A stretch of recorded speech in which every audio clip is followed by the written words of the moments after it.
Stock మార్కెట్లో invest చేసే ముందు మీ యొక్క స్టాక్ అడ్వైజర్తో కానీ లేదా మీ యొక్క ఓన్ రీసెర్చ్ అనాలిసిస్తో ఇన్వెస్ట్మెంట్ చేయాల్సిందిగా కోరుచున్నాను. ఈ వీడియో కేవలం ఎడ్యుకేషన్ పర్పస్ కోసం చిత్రీకరించడం జరిగింది. We are not responsible for your trading and investment. Also we are not SEBI registered అండి. వీడియో స్టార్ట్ చేసే ముందు ఒక స్మాల్ ఇన్ఫర్మేషన్ అండి. ఇది ఎటువంటి బై అండ్ కాల్ రికమెండేషన్ కాదనమాట.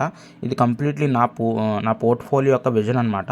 నేను ఎటువైపు తీసుకుంటున్నాను అంటే నా ఇన్వెస్ట్మెంట్ ఏంటి అనేది చెప్పడం కొరకు కానీ మిమ్మల్ని బై చేయండి సెల్ చేయండి అనే రికమెండేషన్ గురించి కాదనమాట. నేనేం తీసుకున్నాను అనేది ఒక ఇన్ఫర్మేటివ్ కంటెంట్ అనమాట.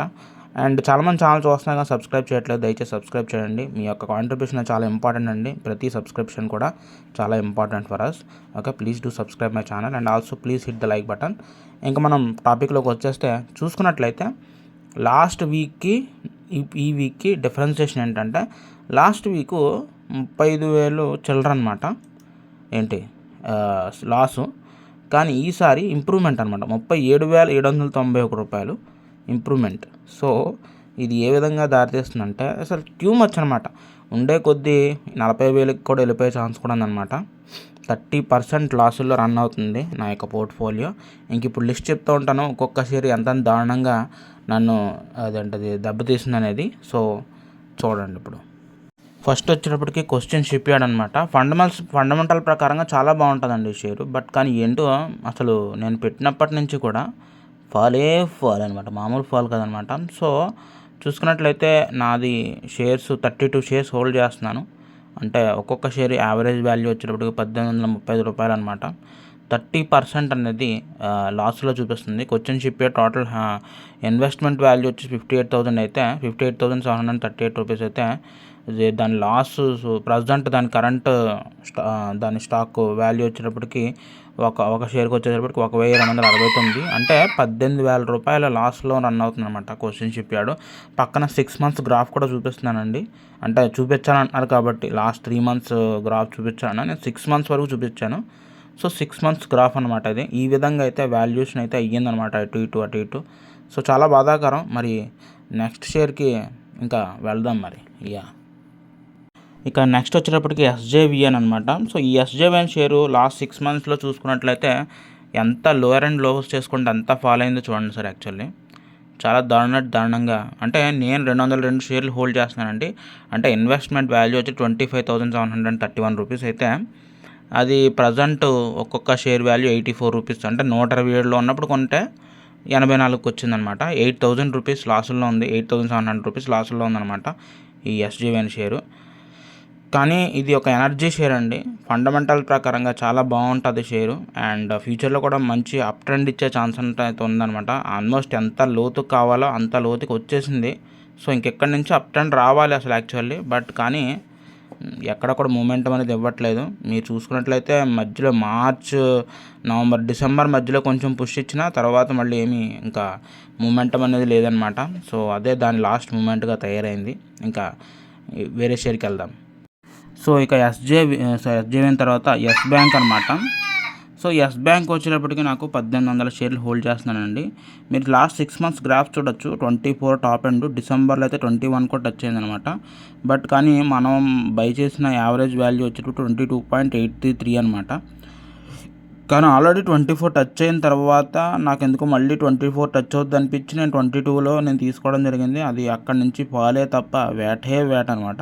అక్కడి నుంచి డౌన్ఫాల్ తప్ప ఇంకేది లేదనమాట. సో అదే లాస్ట్ మూమెంట్ అనమాట అక్కడ చూడడం, 24లో చూడడం. ఇప్పుడు 6 నెలలు అవుతుంది, 16కి వచ్చేసింది. ఇది కూడా అదేంటది వడాఫోన్ ఐడియా లాగా వచ్చేసిందంటే తల పట్టుకుని కూర్చోాలన్నమాట. సో చాలా హానెస్ట్గా ఎస్ బ్యాంక్ చాలా డిసప్పాయింట్మెంట్ చేసింది. ఆల్మోస్ట్ 10,900 రూపాయల లాసుల్లో రన్ అవుతుంది. ఇన్వెస్ట్మెంట్ వాల్యూ వచ్చి 40,000 అనమాట. సో లాస్ట్లో ఎన్క్రిప్షన్ ఒకటి చెప్తాను చూడండి ఒకసారి. సో హాయ్ అండి, థ్యాంక్ యూ సో మచ్. ఈ వీడియో ఎక్కడి వరకు చూస్తున్నారంటే చాలా థ్యాంక్ యూ సో మచ్ అండి.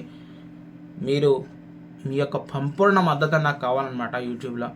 అండ్ దానికి నేను ట్రై చేస్తాను. అండ్ ఇంకా మరింత మంచి కంటెంట్లో మీకు ఎక్స్ప్లెనేషన్ చేస్తూ అసలు ఎటువైపు వెళ్ళాలి అనేది మార్గదర్శకం నా వంతు ఎలా ఎదగాను అనేది కూడా నేను చూపిస్తాను.